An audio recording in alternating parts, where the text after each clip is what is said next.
I'm Dr. Mark Biesinger. I'm the Director of Surface Science Western, Canada's leading surface analysis and materials characterization facility. We're located here at the Discovery Research Park at Western University in London, Ontario, Canada. Every year we work with hundreds of companies from across North America, helping them solve their surface and materials related issues. Today you're going to meet some of our scientists, see some of the state-of-the-art instrumentation that we have, and they'll talk to you about some of the work they do with industry. My name is Talia Standish, and I'm a research scientist here at Surface Science Western. Here we have our Raman spectrometer, and Raman spectroscopy uses lasers to probe materials and the molecular bonds that are in materials to characterize things like different types of carbon bonds, oxides, polymers, and a variety of other kinds of material. Hi, I'm Becky Sarazin, and I'm the polymer expert at Surface Science Western. This is our FTIR instrument. It analyzes polymers, organic materials. This is an example of one of our samples. It's a polyethylene pipe, and it has fractured. And so we will analyze samples like this, and on the computer it will come up with a match to the polymer itself, a polyethylene, and if it's oxidized or any other inorganic material that might be there that caused the fracture. Hi, I'm Carolyn Hills-Vela, and I'm a geoscientist here at Surface Science Western. My specialty is mineralogy and mineral processing. I'm standing beside our time-of-flight secondary ion mass spectrometer, or TOPSIMS instrument. With this, an ion beam bombards the surface layer of a sample. Generated ions fly through the flight tube at different speeds and arrive at the detector or mass spectrometer at different times, hence time-of-flight mass spectrometry. This instrument is very surface sensitive and is particularly good at identifying organic molecules. As well, it's got imaging capabilities to provide a spatial distribution of species on your sample, which is really good for materials failure analysis. For mineral services that we provide, one of the things is a TOPSIMS surface analysis. With this, a comparative analysis is done between the surface chemical species on mineral grains in flotation samples, and this is to determine whether surface chemical species are affecting the flotation performance of the mineral grains. Hi, my name is Talia Standish, and I'm a research scientist here at Surface Science Western. Thermogravimetric analysis, or TGA, is a technique that uses heating to characterize materials. This is our TGA instrument, and here's the furnace where the sample goes in, and then the furnace heats up, and as it heats we see mass loss, which then tells us about the compositional characteristics of the material. Hi, my name is Han-Yong Nie. I use two types of instruments. One of them is time-of-flight secondary ion mass spectrometry, which is used to investigate surface chemistry. Another one is atomic force microscope, which is a mechanical probe microscope. Surface morphology is mapped by scanning a very sharp tip across the surface under a preset interactive force as the feedback parameter. Due to the very small tip used in atomic force AFM, we got a surface morphology at the nanometer scales. For example, if you have a very smooth surface, this is the technique of choice to quantify a surface morphology. In addition to surface morphology, AFM can also be used to probe surface mechanical properties of the surface. For example, I have used this approach to investigate the dispersion of additives in polymer matrix for composite polymers. Hi, my name is Heather Bloomfield, and this is the Scanning Electron Microscope coupled with Energy Dispersive X-ray Spectroscopy. We use the SEM to look at surfaces of samples, and coupled with EDX, we can detect the elements that are present at the surface. I typically work a lot with automotive companies looking at paint defects and helping them solve their coating issues.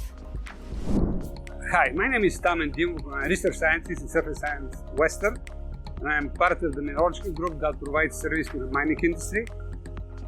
The so-called dynamic SIMS technology can provide a very sensitive trace element analysis with a detection limit in the range of 100 to 200 particles per billion. And we have two generations of dynamic SIMS instrumentation. Over there is the old Chemicus SIMS 3F instrument, and this is the new generation Chemicus 6F instrument. Both instruments use highly energetic ion beams that are used to analyze solid-state samples.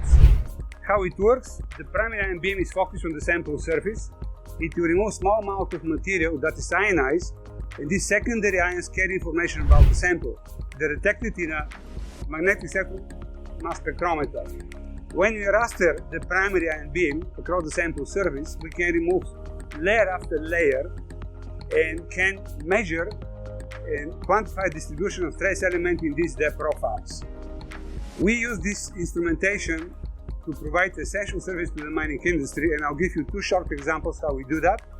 The first example is a mining company can develop new gold deposits. So they need information: what is the gold, what kinds of formal gold is present in this ore deposit, and in this case we analyze their sample, and we actually using dynamic SIMS instrument we can actually quantify very accurately the gold concentration in different mineral phases. So having this detailed information, the mining company can design a proper technological process for optimum extraction of the gold. Another example, we very often work with the operating gold processing facility. So typically, a commercial gold deposit has about 2-3 grams gold per ton material. And to be profitable, the mining producer has to at least achieve 80% efficiency of the gold extraction.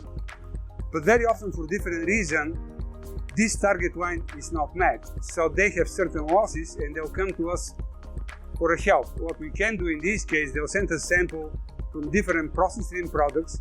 We analyze this sample, we find where is the lost gold, and eventually identify the mechanism that related to these losses. With this feedback, we can help the company to go back on track and recover their gold recovery process at optimum condition. So this is what I want to mention. Thank you for your attention. This is the Scanning Auger Nano Probe. It's kind of like a scanning electron microscope, except with a scanning electron microscope, you analyze the outer few microns of the surface, whereas this is analyzing the outer few nanometers of the surface. That's good for things like corrosion chemistry, looking for stains on a surface, or any other thin film that you might find on the surface. You can also do depth profiling with this machine using an argon ion beam. So you sputter away material, analyze, sputter, as you drill a hole down into the material. Hi, my name is Brad Colby. I'm a research scientist here at Surface Science Western. My background is in materials engineering. One of the techniques that I do is scanning electron microscopy. The instrument you see here is an ultra-high resolution field emission scanning electron microscope.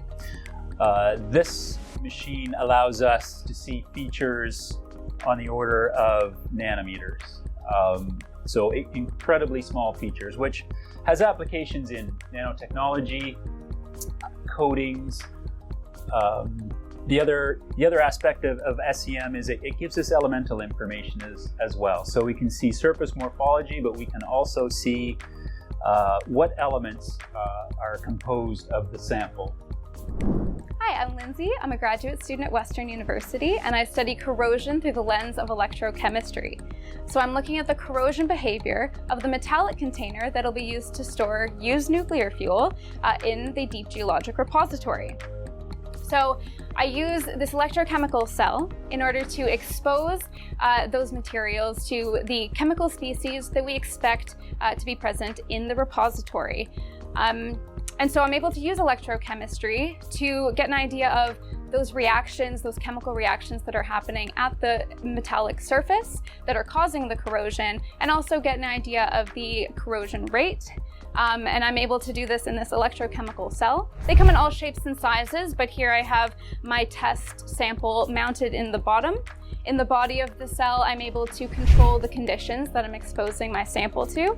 I also have certain other features like a reference electrode that gives me a stable and meaningful reading. And I'm able to also feed gas into my cell to control the conditions that I'm exposing my sample to. So all of this research is basically going towards being able to predict whether that used nuclear fuel container will stand up to the standards that we need for the safe disposal of used nuclear fuel. And we want to be able to predict its service lifetime, which we hope to be on the order of about 1 million years. Hi, my name is Dr. Vahid Behnavi. I'm a research scientist here at Surface Science Western, and this is our X-ray diffractometer, or XRD for short. XRD is primarily used to characterize materials, mainly crystalline materials. Let me show you what it is composed of. The XRD is mainly composed of 3 different parts. We have an X-ray source here on the left, we have a sample holder, and we have a detector. So the X-ray hits the sample, and the diffracted X-rays are collected by the detector and then analyzed. This machine is capable of telling us what kind of materials we have. So basically, we can identify the phases. We can also measure the residual stress in a sample, and we can also analyze thin films and coatings with this machine. We have used it for quite different kind of projects, different industrial clients. We've used it for failure analysis of samples. We analyze corrosion products, and we use it like as a method to help different industries identify their products.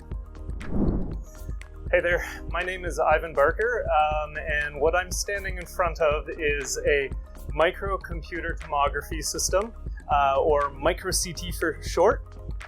This instrument kind of works like a X-ray 3D scanner. It lets you look inside things using X-rays. So what I have here right now are some cement blocks, and using the micro-CT, we can actually make up a 3D model of the internals of these cement blocks, which is kind of cool. It's a non-destructive technique, which means we don't need to prep the samples, we don't need to cut the samples. You just throw the sample in there and we can start looking inside it. We can look at big samples, as you can see, but we can also go down to about 1 micron or so in resolution. So it's a really handy instrument. It works on density differences, so it's good for looking at, let's say, porosity in rocks. If you are from oil and gas industry, that might be interesting for you. But you might also be looking at cracks or corrosion in, let's say, copper pipes. And just, it lets you look at the kind of distribution of these things in 3D, which is great. The different components we have here is we have an X-ray source here, and we have our X-ray detector on this side. What it does is it shoots the X-rays out, the X-rays pass through the sample, and they're received by the detector. The sample then kind of spins 360 degrees, and we get a series of projections on the detector itself. It works basically like you're getting an X-ray of your hand, and you rotate it, rotate it, rotate it. Then you mash all those X-rays together and you get a 3D model. And then we can analyze that afterwards, get some cool pictures, get some really neat movies, and we can also get statistical analysis of our density differences, like interconnected porosity, things like that. So really cool instrument, easy to load up. Data is really easy to visualize because it's movies and pictures and stuff like that. But it's also very powerful because it allows us to do statistical analysis in 3D, which is really awesome. My name is Han Yong Ye. This is our KLA 10-core surface profilometer. This is a lot more similar to what we have for AFM, but with a much larger tip. It can handle a much larger area and a much higher height range.